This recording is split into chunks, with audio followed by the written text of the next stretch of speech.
At doon naman sa mga pamilya o sa mga magbabarkadahan na kung saan ay nagkayayaan mag-swimming, mag-ingat tayo ha. Mag-ingat tayo unang-una sa paglangoy syempre, no? Dapat ingatan natin na baka mamaya kayo ay lasing na lasing, nag-swimming, ay dapat hindi naman gano'n. It's bawal po yun na ikaw ay mag-swimming ng nakainom. Pangalawa, ay dapat huwag kayong masyadong mag-under the sun. Alam niyo yun? Yung sobrang nabilad ka sa araw. Diba? Kung kayo nga ay magpapaaraw, kailangan meron kayong mga, anong tawag doon? Sunblock. Yan, sunblock. Na kung saan para hindi masyadong mapaso ang inyong balat o masunog ang inyong balat. Yan. At para sa lahat, dapat ay samantalahin natin ang buwan na ito dahil dito ay medyo hindi pa masyadong maulan, no? At pagkatapos ng Mayo, syempre pagpasok niyan, ang iisipin mo ay mga huling buwan ng Mayo, mga ilang Sabado pa ng Mayo. Ang iniisip naman ng mga kananayan ay ang pagpasok sa school. Gustong mag-isa, sana may cute na makatabi. May bagong kaibigan tapos ng klase. Yan, mga first day na papasok sa mga school. Doon sa mga nag-graduate ng elementary, syempre mag-high school. Iba po ang high school days of my high school life. Kakaiba yan. Kaya rin naman yung mga nasa high school ay pupunta na sa pangatlo na naman. Ay magkukolehyo naman. Ibang klase pa rin yan. Ibang larangan pa rin ng inyong mapapasukan. Dito, medyo hindi ka na pwede magpa-cute-cute. Kasi dapat talaga ay magsikhay, magsunog ng kilay, ika nga sa malalim na version. Kailangan yan. Kasi nasa inyo ang ikaayos ng inyong buhay. Kasi kayo ang may dala ng inyong buhay. At syempre, bago tayo magsimula, nais natin pasalamatan ang Pag-ibig, Social Security System, kasama dyan ang The Forum for Family Planning, ang OWA, sa inyo po lahat, mabuhay kayong lahat. Kasabay ng pagbangon ng bayan, kasamang Pag-ibig sa pagbigay ng ginhawa. Dibidendo ng Pag-ibig members, 9.3 billion na. Pag-ibig savings nyo, kumita ng 4%. Pag-ibig housing loan, tinaas, 6 million na. Interes sa calamity loan, binawasan. Pinakamababa, habang 100 pesos pa rin ang mandatory monthly contributions nyo. Opo, 30 million members na tayo ngayon. Patunay na naman sa Pag-ibig ang pinaghirapan may katuparan. Okay, balik tayo sa ating programa. Ang una nga nating hirit ay, alam ba ninyo, na 70% ng ating mundo ay binubuo ng tubig. 2.5% ng porsyento doon ay tabang. 2.5. Yan ay tabang. Habang natitirang malaking bahagi naman ay tubig alat at tubig dagat na. So alam natin yan lahat ha. Ganun pa man, aabot lamang sa 1% ang tubig tabang na ating napapakinabangan. Dahil nga ang natitirang bahagi pa nito ay matatagpuan naman sa glaciers at snowfields. Yan. Nasa glaciers at saka yung mga snow. Yun yung tabang. Diba? So ayon nga po sa United Nations, ang pagkonsumo ng tubig ay tumataas ng higit sa 2 beses ang rate kumpara sa pagtaas ng populasyon, makalipas lamang ang 1 siglo. Kaya naman, sa pagpasok ng taong 2025, ay tinatayang aabot ng mahigit 1 bilyon ang mga tao sa ilang mga lugar ang makakaranas ng kakulangan sa malinis na tubig.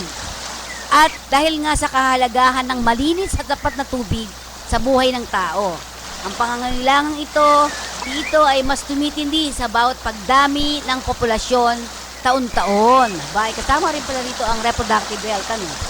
Dahil habang dumarami nga naman po ang tao, ang populasyon, ang lahat ng ito ay nangangailangan ng tubig na malinis. Ang suliraning ito na maaari nating kaharapin patungkol sa kawalan ng malinis na tubig ay isang usapin din na hindi rin ipagsasawalang bahala ng ilan sa mga ating eksperto. Dahil isa sa Pilipinas sa pinakamaapektuhan ng pagkakataong ito. Sinasabi rin na ang 50 metro kwadradong kagubatan nasa lungsod ay may mga buwan ng average ng pag-ulan. Yung 200 milimetro na katumbas ay mahigit lamang o mahigit 500 litro ang tubig kung saan 5% ang magiging tubig bukal. Subalit sa paglipas ng panahon ay nanirahan ng mga tao sa mga latian at bumilis ang urbanisasyon dahilan ng kawalan ng sapat na imbakan ng tubig at maayos na infiltrasyon na nagresulta naman sa madalas na mga pagbaha. So minsan kasi yung ibang imbakan ng tubig natin sa mga malalayong lugar, tulad ng binanggit ko kanina, ay natitirahan na po ng mga katauhan din o ng mga tao. Kaya yan isang problema natin, no? At yung mga bukal na yan, na imbis na natural na imbakan ng tubig, ay nawawala na kasi nga ay binubungkal ng mga tao, no? Kaya kung hindi natin babaguhin ang ating gawi, ay mas lalala pa ang sitwasyon at kukulangin tayo ng malinis sa tubig sa taong 2015 at sa pagpasok ng taong 2025 ay makakaranas na ng matinding kawalan ng malinis sa tubig sa Region 3 and 4. Kasunod dyan ang Region 2, 5, and 7. Umaasa din ang ating mga eksperto na makipagtulungan ang ating gobyerno lalo na sa implementasyon ng water supply projects kagaya ng Laguna Lake, Laiban Dam at Kaliwa Kanan Transbasin Project. Nananawagan din sila sa lahat ng mamamayan na makiisa at pahalagahan ang bawat patak ng tubig. Kaya nga mga kaibigan, huwag tayo magwalang bahala sa mga ganitong sitwasyon. Nung ako nga nung una alam niyo po ang ginagawa ng inyong lingkod. Yung pinagliguan ko ay inaano ko yan, tawag doon, kumukuha ko ng isang timba at saka isang batsa. Doon sinasahod ko at yung pong pinagliguan ko na yon ay siyang pinambubuhos ko naman sa banyo. Yan. At yun ang pinanlilinis ko. At mga kaibigan at kakampi ko, panahon naman ng internet ngayon. Mahusay na cellphone, tablet, pagsasaliksik sa Mars. Diba? May mga nagre-research na sa Mars. Pagtukla sa mga kung anong gamot para sa malulubhang sakit at marami pang kagilagilalas na imbensyon. Nagawa naman ng mga tao iyan lahat. Diba? Pero sa kabila ng mga ito, marami pa ring tao sa buong mundo ang hindi nakakatikim ng malinis na inuming tubig. Aba, sa kabila ng marami pang nagawang kapaki-pakinabang ng mga inventor at mismo mga leader ng bansa, ang kakulangan sa malinis na inuming tubig ay hindi maipagkaloob sa mamamayan.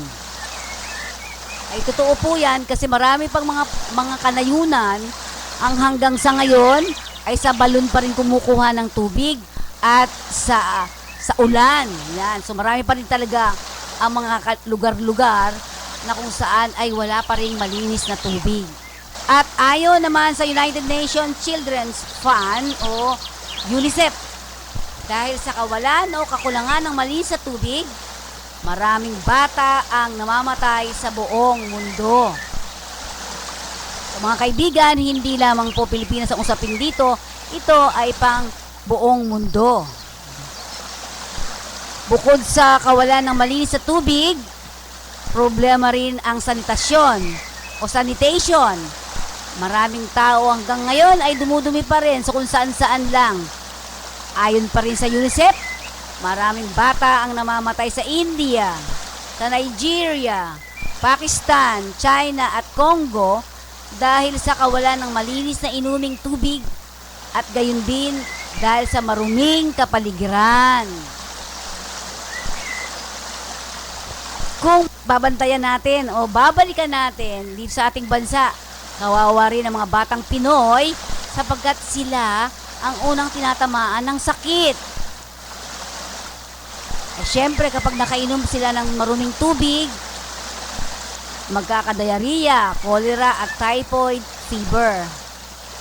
Noong nakarang taon, maraming residente sa barangay sa Palawan ang nagka-typhoid dahil sa maruming tubig na kanilang iniinom. Ang tubig nilang iniinom sa ilog, sinasalok at sa ilog din iyon, sila dumudumi. Yon, naku, pasintabi po sa mga kumakain ng tanghalian o almusal. Babalikan ko lamang po ang aking inuulat. Wala silang kubeta at unang tinatamaan ng sakit ay ang mga bata. Pero sa modernong panahon na ngayon, marami pa rin kawawa at kahit man lang tubig na malinis ay hindi nila matikman. Kailangan mabigyan sila ng tubig at turuan din ng tamang kalinisan. Yan po ang ating alam ba ninyo. Kaya naku, dun sa mga sobrang-sobra ang tubig ninyo sa bahay. Sana po ay ingatan natin ang malinis sa tubig. Dahil marami sa mga kababayan natin o ilang pang mga bata sa iba't ibang mga lugar hanggang sa ngayon po ay hindi nakakatikim ng malinis na tubig. OFW Headline. Direkta sa natatanho. OFW Headline. Tinutulan ng Network to Stop AIDS Philippines o NSAP ang balita tungkol sa sinabi ni Secretary Ona sa plano na i-ship ang voluntary to compulsory HIV testing. At ayon pa sa balita, ayon sa NSAP, ang HIV o ang mandatory HIV testing is ineffective, impractical, and dangerous. Pakinggan po natin ang ating panayam kay Miss Mara. Miss Mara, kamusta na po? Mabuti naman, sir. Kamusta? Mukhang marami na namang usapin tungkol dito sa ating HIV/AIDS, no? Oo. At meron tayong na-receive dito na isang news tungkol dun sa mandatory compulsory HIV testing. Diba? So, ano masabi natin dyan?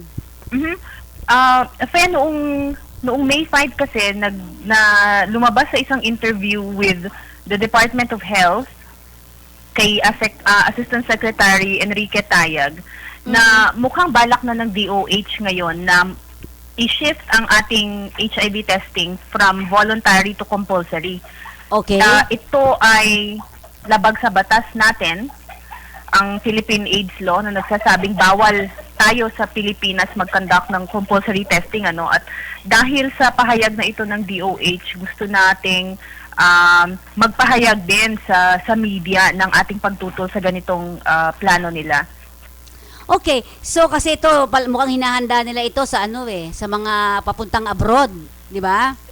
Oo, kasi Oo. ginagawa na natin to sa mga OFW. Yes, ang correct. balita namin, gusto nilang gawin ito sa mga empleyado naman, sa gawin siyang requirement bago pumasok sa establishmento. Hindi namin sigurado kung paano nila ito balak isagawa, kasi ang sabi rin naman nila sa interview sa ANC ay pinag-uusapan pa daw nila kung ano yung detalye kung paano ito isasagawa. Pero kahit sa paanong paraan pa yan, kung ito ay gagawin nilang mandatory, tututulan natin ito, Fe. Oo. Dito kasi sa inyong statement na nakikita ko pa lang dito, no, sa invitation ninyo ito ang sinasabi nyo, ang mandatory HIV testing is ineffective, impractical, and dangerous. Bakit, Miss Mara? Okay. Una, impractical siya dahil mahal mag-test, Fe. Oo Hindi nga. naman ito, hindi porke libre nating naiaalok ang test ay wala na tayong ginagastos dito. Yung mga reagents na kailangan natin para makita kung ano ang resulta ng test, ito ay magastos. Pangalawa, paano mo siya gagawin? Hahakutin mo ba ang mga tao at pipilitin silang magpa-test? Saang venue mo to gagawin? Mamimili ka lang ba ng mga tao? At kung mamimili ka lang ng mga tao na ipapatest, diskriminasyon yun, Fe. Anong basehan ng pagpili natin, 'di ba? Anong basehan Oo. ng DOH para piliin sino lang ang ipapatest? So, that's why it's really not effective. Nakikita natin, Fe, sa kaso ng mga OFWs na tinitest for HIV, ang karanasan nila ay dahil ito ay requirement o dahil ito ay mandatory, kinakalimutan na natin yung mga requirement for testing na dapat may consent yung taong magpapatest. Dapat Correct. may counseling para naiintindihan ng tao kung ano ang dinadaanan niyang proseso ng pagpapatest at para maintindihan niya ang issue ng HIV at AIDS, para maihanda niya ang sarili niya sa anumang magiging resulta. Pero kung gagawin mo tong mandatory, aanhin mo pa ang counseling, di ba? Oo. At saka parang nakakatakot. No? Oo, nakakatakot talaga siya. At kung gagawin mo itong requirement para bago pumasok ang mga tao sa isang trabaho tulad ng ginagawa sa OFWs, di hindi na confidential ang resulta nito. Ibig sabihin, maliban dun sa taong nagpa-test, bibigyan mo rin ngayon ng kopya ng resulta yung magiging employer niya. Labag din yun sa batas, Fe. Oo. At Kaya alam mo, siya dangerous. Kaya siya dangerous because nakita na natin kung gaano kalawak ang paglabag sa karapatan ng mga taong tinitest kapag ito ay mandatory. Alam natin na may mga natatanggal sa trabaho dahil sila ay nagpa-positive sa HIV. Alam natin madaming mga Pilipinong nade-deport mula sa ibang bansa.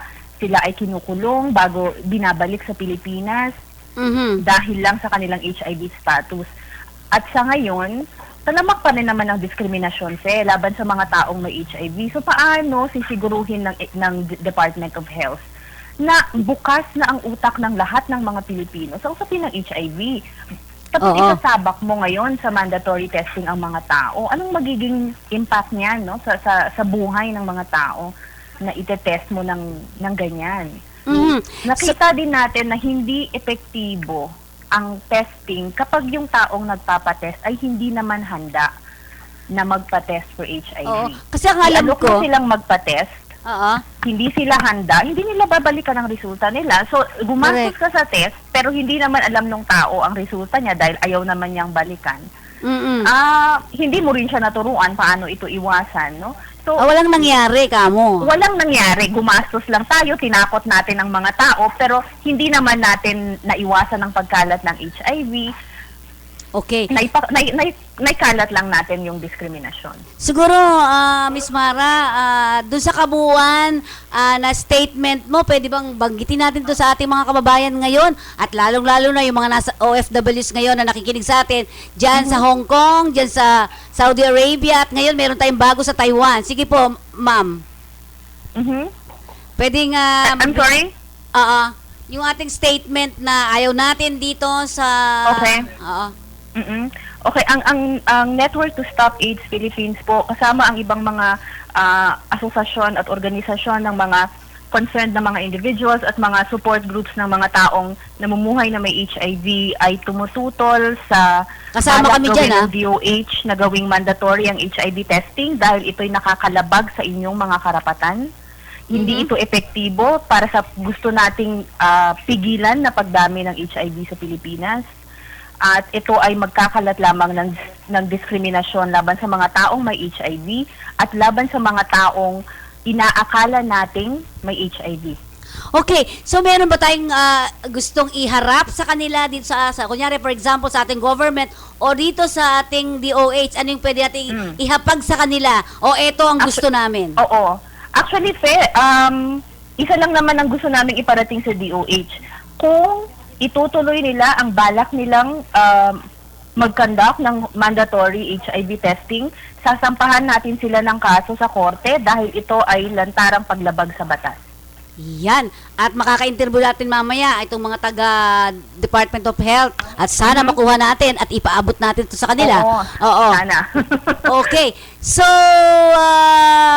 wala ka na bang nais banggitin o ano man? Para sa ating mga kababayan. Ang importante, para sa mga tagapakinig ninyong mga OFWs, ang importante ay malaman natin kung paano iwasan ng HIV. At madali lang naman iwasan yan. Una, maganda ang idea ng pagpapatest. No? Ine-encourage actually namin ang mga kababayan natin na magpatest. Pero gusto natin, voluntary ito. Gusto natin handa sila na magpatest para sa HIV. Dahil makakatulong naman ito sa kanila para sa pagdedesisyon ng kung paano nila patatakbuhin ang buhay nila at paano nila alagaan ang kanilang kalusugan at ang kanilang sarili.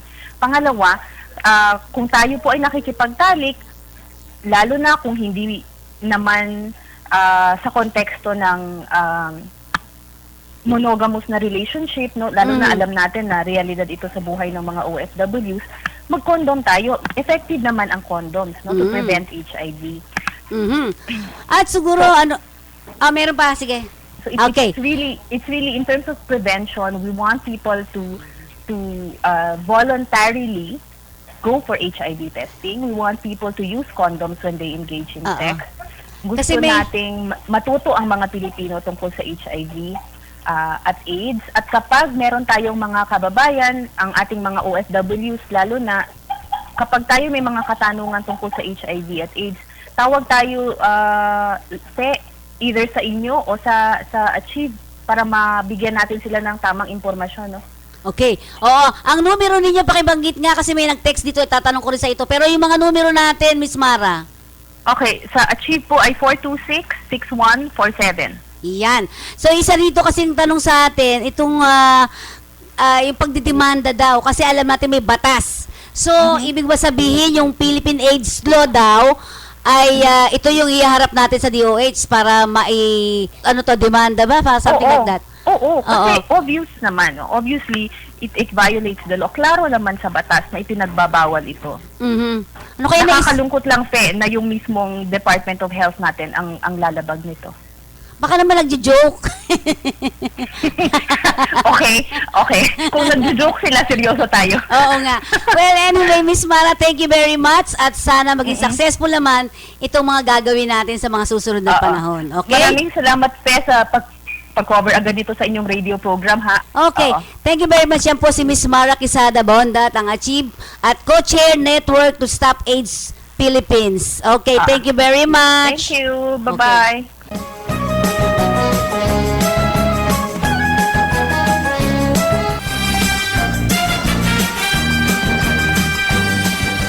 Okay, hindi pa rin kailangan o there is no need for a deployment ban para sa gitnang silangan sa kabila ng pagtaas ng dumaraming bilang ng kaso ng MERS-CoV. Ito ay ayon sa Department of Labor and Employment at Overseas Workers Welfare Administration. Dahil ayon sa ulat, ang pamahalaan di umano ang mismong mag-aaral o pinag-aaralan mismo nila na posibleng magbigay ng immunization laban sa MERS-CoV. At ayon pa sa balita, maaari daw ang Overseas Workers Welfare Administration ang maglabas ng pondo para sa immunization. At kung babalikan natin, may 3 Pinoy na ang namatay ng virus na ito. At ulitin natin, ang sintomas po nito ay pag-ubo, paglalagnat, hirap sa paghinga, at madalas na diarrhea.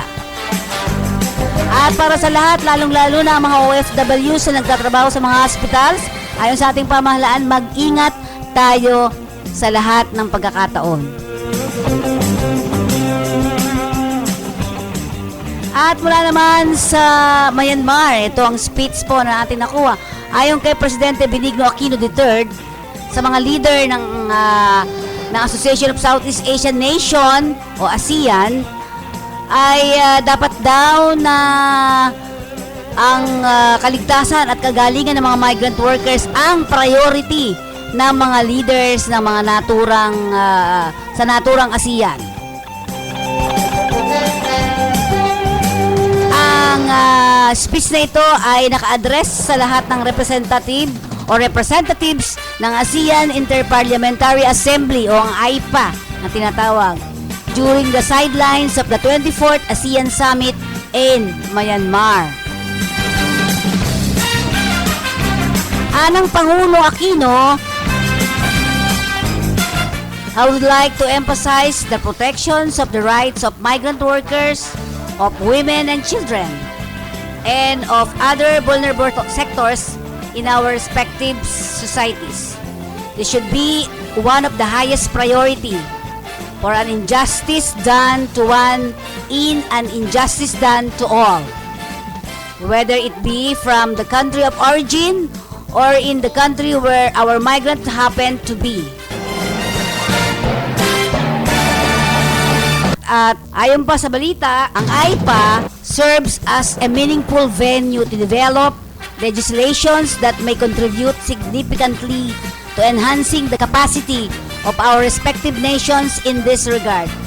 Our ability, however, to craft domestic laws that are in line with the agreement and commitment of ASEAN must be done with the context of our respective constitutional system and should be considered the rights and responsibility of the component branches of our government. Ito'y dagdag pa ng ating Pangulo.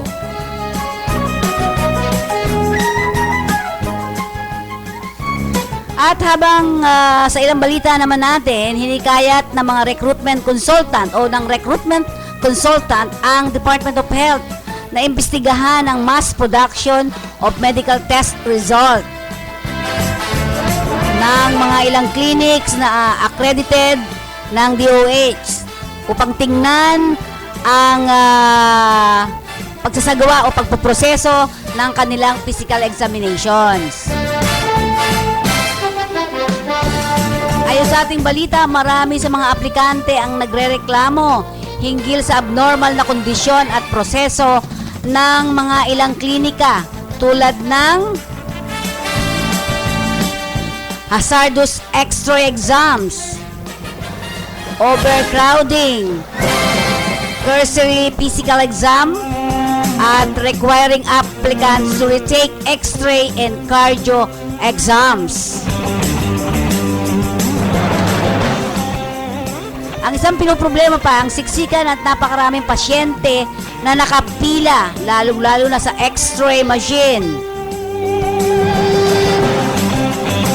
At ayon pa sa mga recruitment consultant, dapat din daw na biglang puntahan o surprise inspection ng mga DOH personnel upang makita nila kung paano isinasagawa ang eksaminasyon. At dapat din ay bigyan ng leksyon ang mga klinikang may ganitong gawain.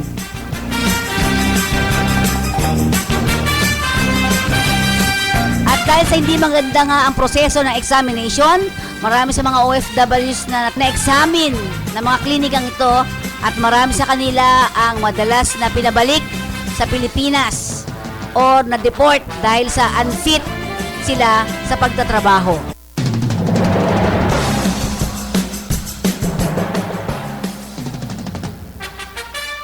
Bumalik tayo naman dito sa Pilipinas. No? Inihayag ng Social Weather Station na halos 4 na milyong pamilyang Pilipino ang nakaranas ng gutom sa nakalipas na first quarter ngayong 2014.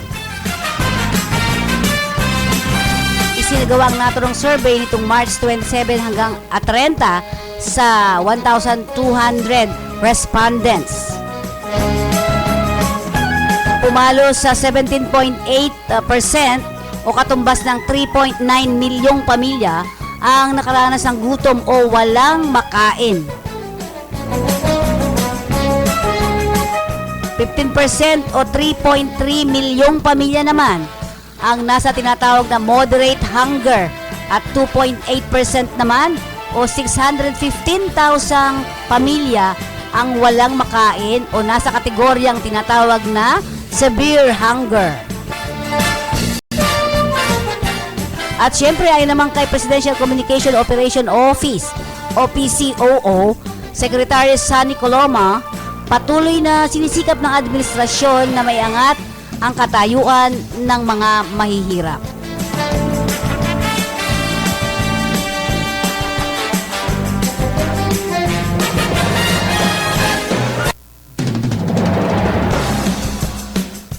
At muli, sa Senado naman tayo magtungo, ano? Although ito ay medyo luwang balita pero napakaganda pa rin para sa ating mga OFWs.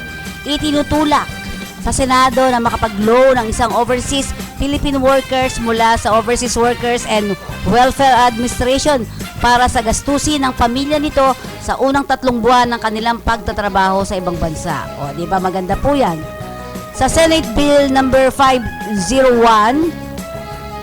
or an act establishing a credit assistance program for overseas workers, makakapag-loan daw ang OFW ng 50,000 o 50,000 kapalit ng kanyang valid contract at certificate mula sa Philippine Overseas Employment Administration na kwalipikado siyang mangutang. Dapat na sertipikado ng recruitment agency, lakip na authentication at sertipikado rin ng POEA ang mga naturang dokumento. Habang babayaran ng loan sa 12 equal monthly installment o masigit pa pero hindi lalampas sa 24 4 na buwan na may interest na hindi higit sa 6% kada taon. Mura na po yun. Samantala, Ani Villar, dapat na may bank account ang isang OFW na nangungutang sa OWA. Dahil dito, idadaan ang kanyang sweldo at kakaltasin ang buwan ng hulog sa loan. Nakapaloob din sa panukalang batas na inihain ni Senador Cynthia Villar na maaari ding maging co-borrower ang miyembro ng pamilya na qualified OFW. Pwede din aniyang lumagda ang kapamilya sa lahat ng dokumento na kailangan sa paglo-loan.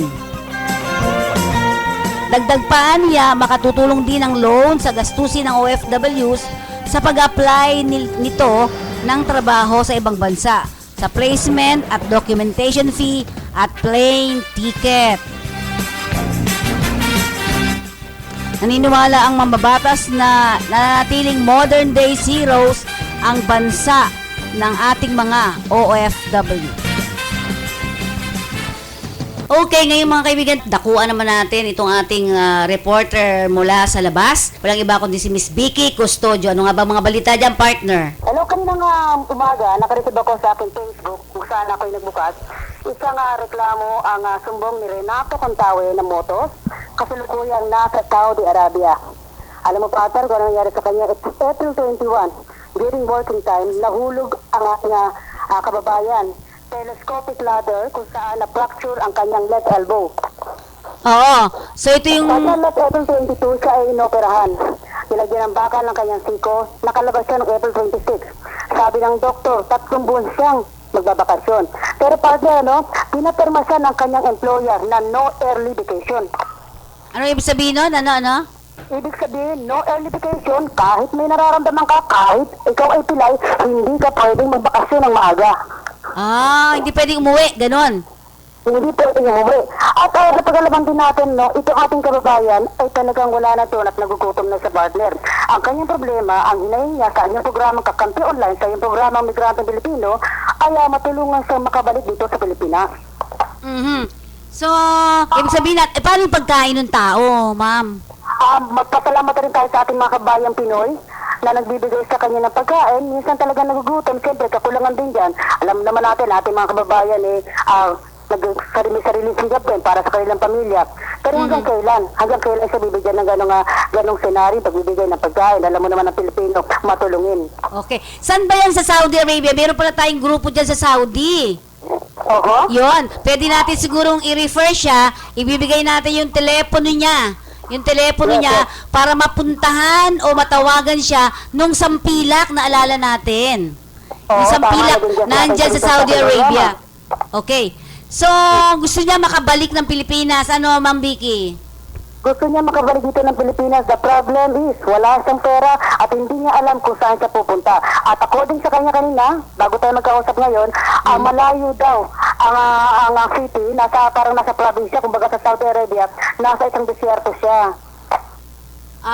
Okay. So, ganito ma'am, pwede natin gawin, Una, ibibigay muli sa akin, nasa akin na yung number niya. Kasi kanina kumukontak siya, hindi masyado makapasok yung linya. Pangalawa, i-refer natin siya doon sa mga taga-sampilak doon sa Saudi Arabia. Pangalawa, yung pamilya rin niya rito, Miss Vicky, ay dapat makapunta sa OWA. Dahil alam ko, ang pagkakaalam ko, hindi ako nagkakamali, may insurance ang lahat ng umaalis na mga OFWs. So, kung na-aksidente siya... Sabi niya, hindi pa daw alam ng kanyang pamilya nangyari sa kanya sa Saudi Arabia. Sabi ko naman kanina, hindi pwedeng hindi malaman dahil first, dapat makaalam ng ganyang problema. Oo, dapat ipaalam niya. Pangatlo, dapat ipaalam niya talaga. Kasi itong pamilya ang pwedeng makatulong dito sa Pilipinas, right? Kasama Vicky, yan. So, kasama Vicky, siguro ang isa pa nga ang susunod natin sasabihin sa kanya, dapat ipaalam niya sa pamilya niya at dapat yung pamilya ang pupunta sa Overseas Workers Welfare Administration para mag-ayos. Kasi may insurance yan eh. Partner, ang agency niya rito ay Anglo-European Services Incorporated. Oo. Ano naman, pwede naman natin puntahan ang kanyang employer, ano? Kasi according sa kanya, nagsumbong na siya, pero I think wala pa rin status kung kung hangin pa rin ang kanyang problema.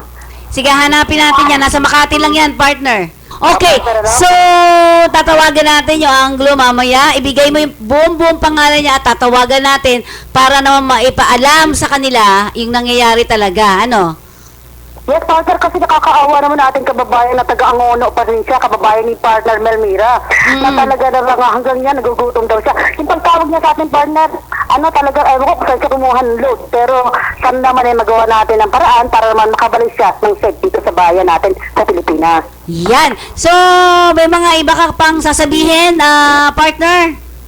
Kamusta ka na? Partner, papasalamat din ako dahil pinagkatiwalaan niya ang Kakapi Online, ang ating programa para may latala ang kanyang problema. From Saudi with love, Pilipinas lang, kakampi lang ang kanyang kakampi sa kanyang problema.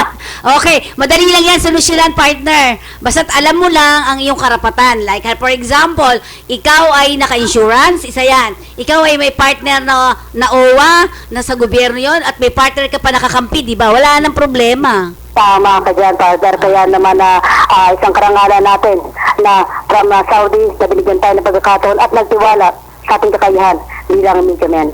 Siguro ikaw magiging instrumento para, alam mo yon, napuntahan mo yung pamilya dyan. Sorry utos, ano?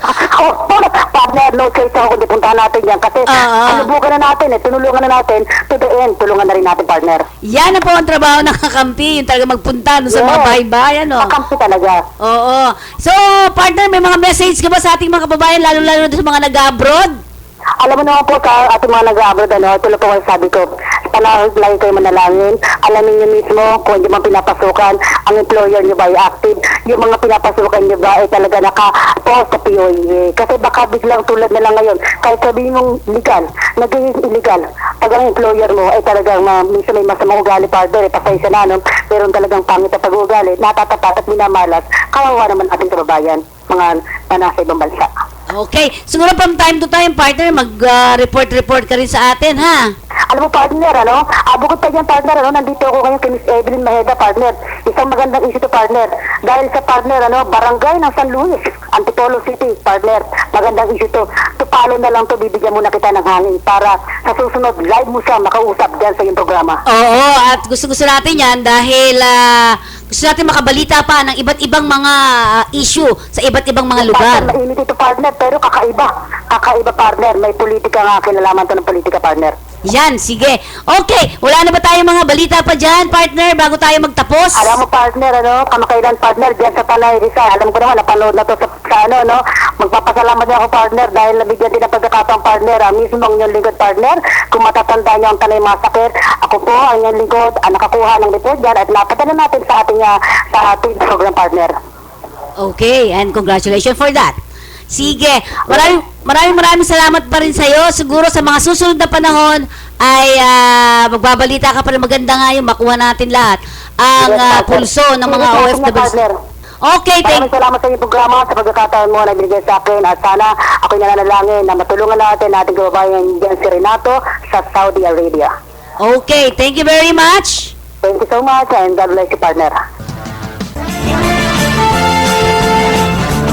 Yan ang ating mga balita sa araw na ito. OFW Headline. Direkta sa iyo, natatanggap. OFW Headline.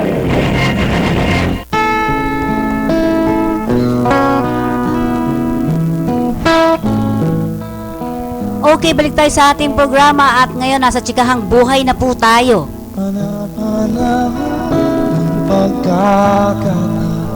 At syempre, panapanahon ng pag-abroad. So, kung ikaw po ay mag-abroad, hindi ka basta-basta makakaalis, mga kaibigan. Dahil dadaan ka sa maraming proseso. At isa nga sa prosesong yan ay ang pag-aayos sa mga papeles. No? Paghahanda, may medical exams, at maraming mga trainings na dapat kang dumaan, at marami. Ako nga, kung minsan nag-isip ako, ang hirap palang mag-abroad, di ba? At isang napaka-importante rin na kapag hindi ka dumaan dito, ay hindi ka rin po makakaalis. Ito ang Pre-Departure Orientation Seminar o ang PDOS o ang PIDOS na tinatawag. Yan. Ito ay isang paraan ng pamahalaan sa pamamagitan ng Overseas Workers Welfare Administration para maihanda ang mga papaalis na OFW patungo sa ibang bansa. Bukit kong puso sa punong Sa pamamagitan ng PIDOS, mabibigyan ng sapat na kaalaman ng mga OFWs para maihanda ang kanilang sarili sa haharaping hamon ng pagtatrabaho sa ibang bansa. malayang tulad. Bakit ba kailangan mo mag-PIDOS? Para malaman at mapaghandaan ang mga problema o pagsubok na maaaring kakaharapin sa pangibang bansa. Dahil ang PIDOS po ay halos 6 na oras binibigay, iba't ibang module ang nandyan na kung saan ay pinag-aaralan ito. May mga license din po ang nagbibigay nito sa pamamagitan nga ng OWA. Yan, dito, unang-unang mo makikita mo, paano mo ba mapaghandaan ang mga problema o pagsubok mo kapag ikaw ay nasa ibang bansa. Itinuturo po yan sa PIDOS. Para malaman kung paano ka makakatugon sa haraping realidad sa ibang bansa. Tuturo nila sa iyo o paano ba umangkop dito sa bansang iyong pupuntahan. Yan. Kaya po minsan nakakalungkot din dahil hindi ko naman nila lahat, dahil may mga ilang ahensya o agency, recruitment agency na hindi na nagbibigay nito. Supposed to be, bibigyan din po kayo, lalo na yung papuntang Saudi Arabia. Dahil sa ngayon, ay ibinibigay na ang pagpipidos sa ilang mga ahensya na pinili ng OWA. Ngayon ay naglaho na. At muli, tinuturo din sa PIDOS para ikaw ay makaangkop sa kultura at kalagayan ng bansang iyong pupuntahan. So yung ipinapaliwanag dito, ano ang mga daratan mo sa bansang iyong pupuntahan.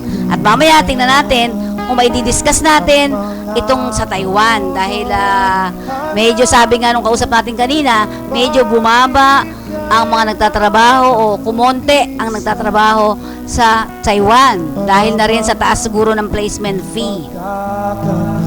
At susunod dyan, para malaman ang dapat at hindi dapat gawin sa ibang bansa at makaiwas sa anumang problema. Yan, itinuturo din yan.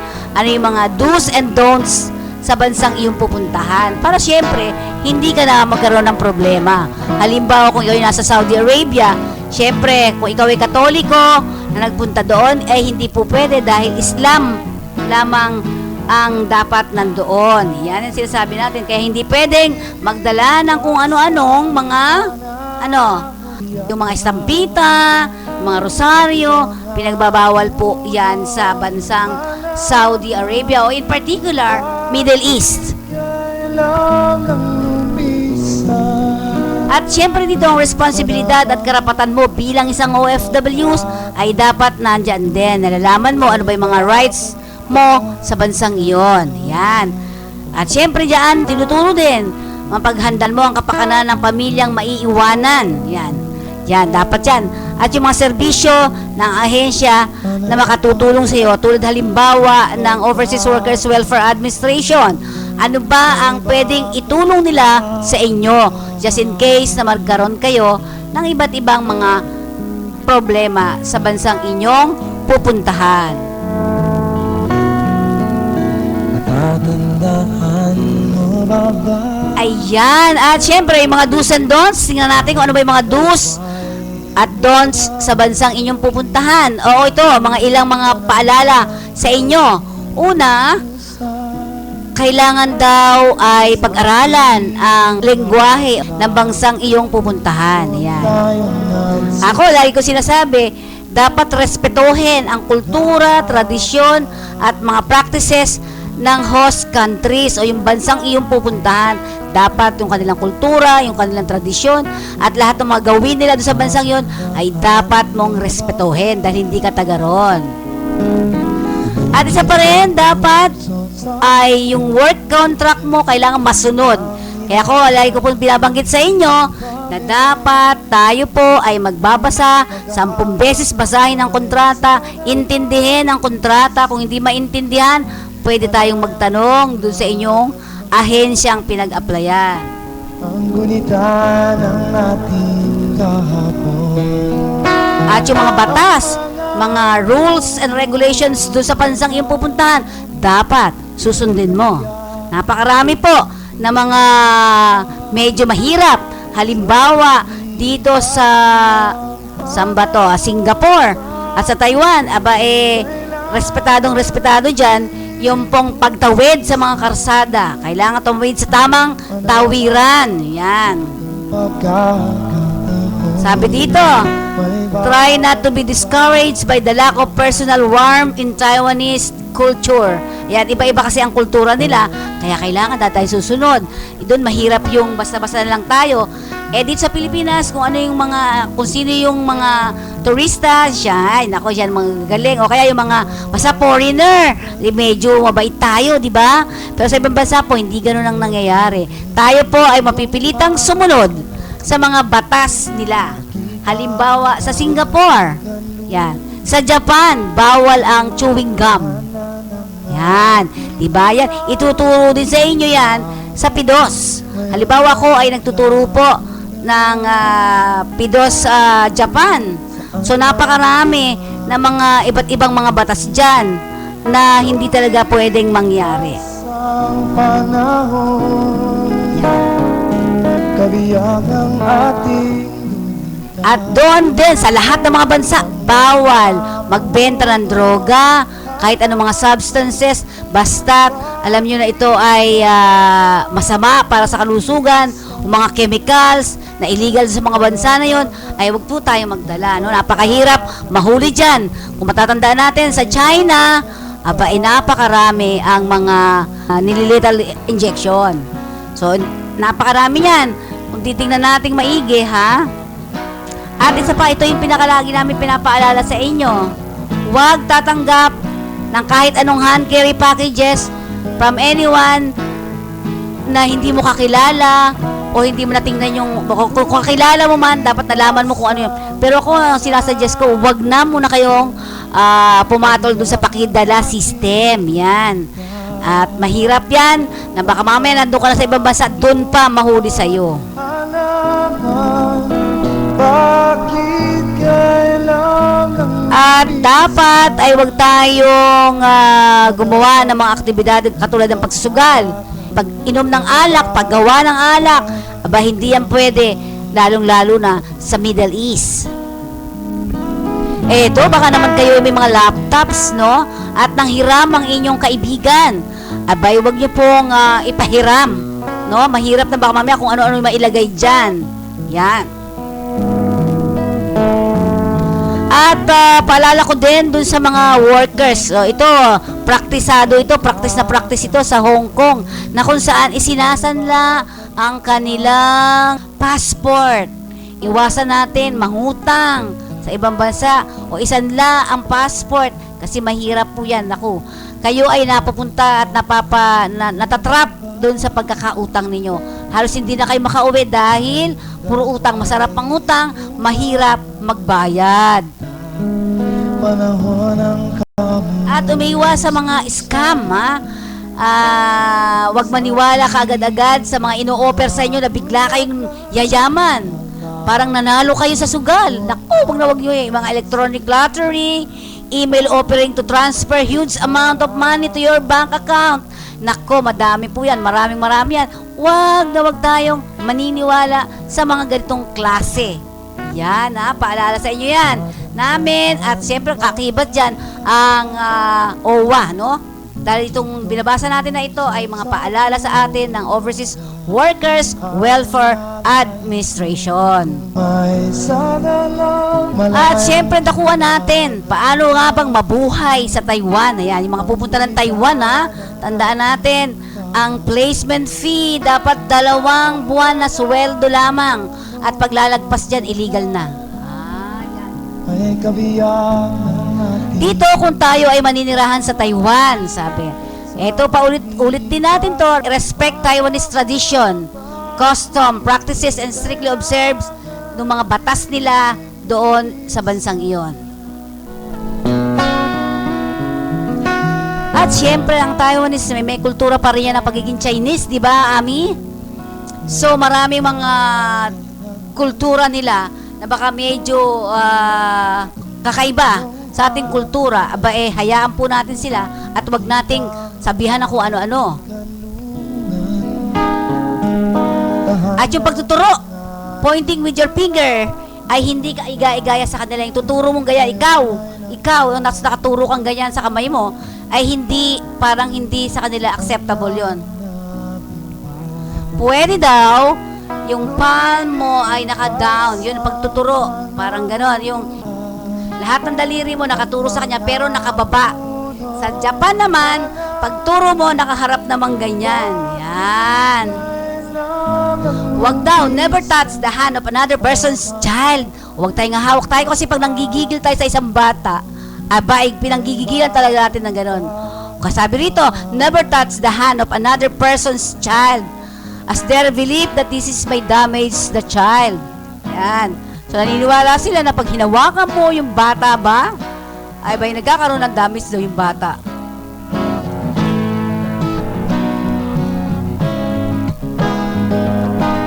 Okay, ito raw, feet are considered filthy in this culture and should not touch things or people. O, huwag tayo maghahawak-hawak ng iba, kasi ang kultura nila ay pag nahawakan ka parang kakaiba. Yan. At syempre, kung ikaw daw ay sinasabihan tayo, ay, ang ganda mo.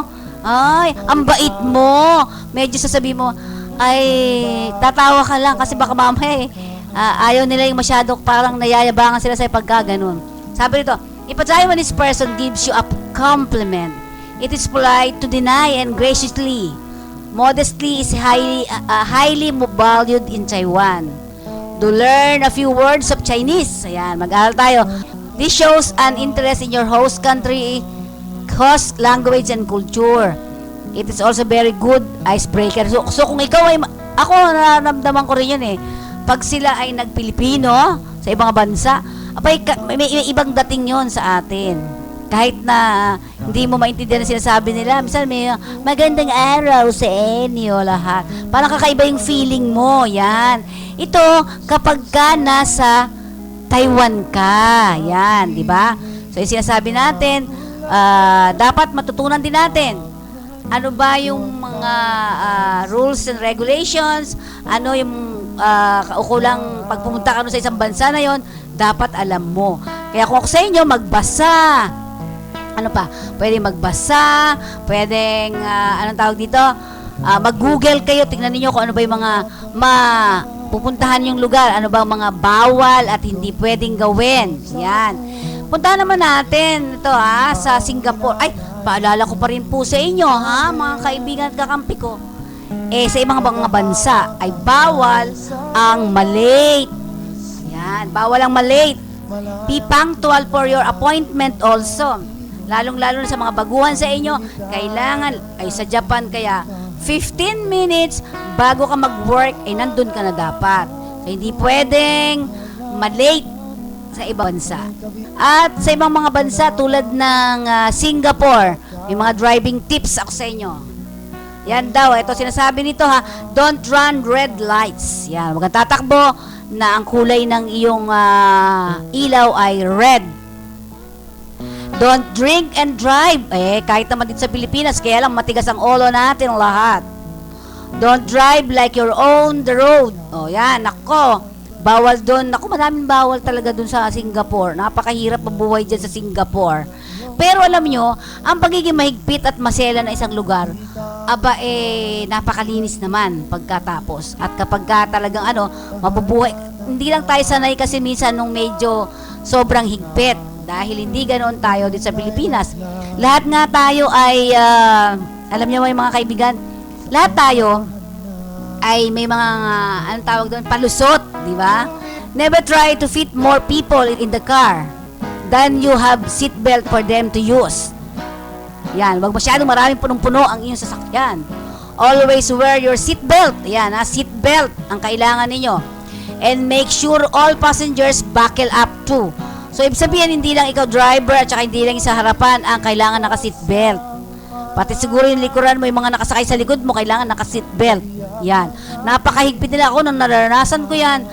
Tayo kasi pagsasakay sa taxi halimbawa, minsan hindi na natin kinakabit yung seatbelt natin di ba?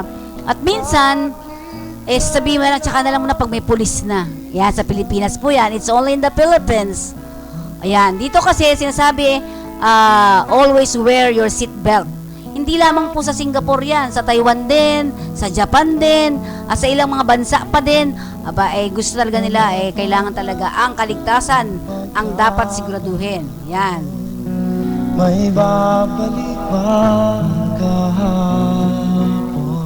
So, yan mga kaibigan, ang mga tips natin for today. At syempre, bago tayo magdire-diretso, mag-ano muna tayo? Paalala mula dito sa ating himpilan. Kasabay ng pagbangon ng bayan, kasamang pag-ibig sa pagbigay ng ginhawa. Dividendo ng Pag-ibig members, 9.3 billion na. Pag-ibig savings nyo, kumita ng 4%. Pag-ibig housing loan, tinaas, 6 million na. Interes sa calamity loan, binawasan. Pinakamababa, habang 100 pesos pa rin ang mandatory monthly contributions nyo. Opo, 30 million members na tayo ngayon. Patunay na naman sa pag-ibig ang pinaghirapan may katuparan.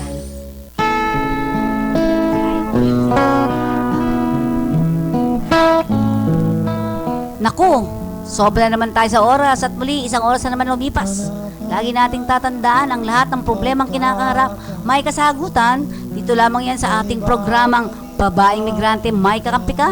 Programang totoo para sa masa, serbisyong totoo para sa OFWs. At muli po, ito ang inyong lingkod, Feni Codemus, muling nagpapaalam sa inyo at magkarinigan tayo sa susunod na Sabado. Paalam!